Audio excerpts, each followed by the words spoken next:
tanggal 28 Juni 2025 atas nama M Ozi Mahardika dan juga M Amar Fauzan. Alhamdulillah hari ini tanggal 30 Juni sudah berhasil ditemukan. Yang pertama ditemukan adalah M Amar Fauzan pukul 3 dini hari. Kemudian hari ini juga berhasil ditemukan M Ozi pada pukul 9.15 dan seluruh korban telah diserahkan kepada pihak keluarga. Untuk kendala di lapangan yang pertama adalah kondisi cuaca, kondisi juga medan seperti gelombang dan lain-lain itu menjadi salah satu halangan bagi kita, dan juga kondisi angin, sehingga korban ini berpindah dari tempat last known positionnya, yaitu posisi dia pertama tenggelam, menuju ke lokasi di tempat ditemukan, yaitu di Pantai Pulau Kapuk. Untuk himbauan kepada masyarakat, yang pertama adalah perhatikan tempat-tempat kita berwisata, artinya di situ ada tempat-tempat dilarang untuk melakukan kegiatan-kegiatan seperti mungkin berenang dan lain-lain. Ini harus kita perhatikan.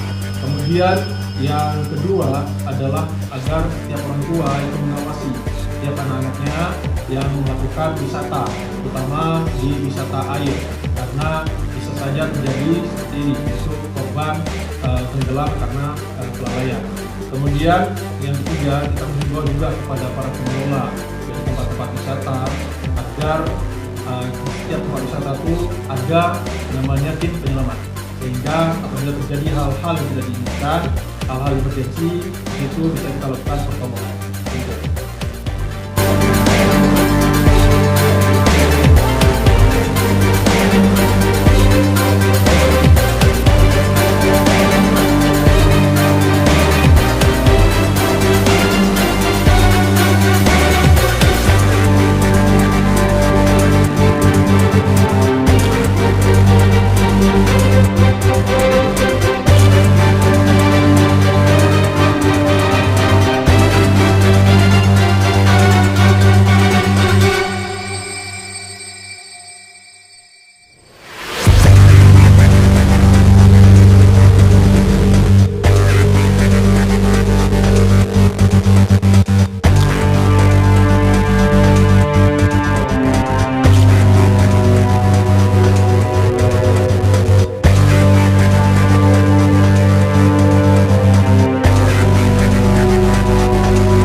Jangan lupa subscribe channel YouTube Vlog Jurnalis Kutaraja, catatan seorang jurnalis.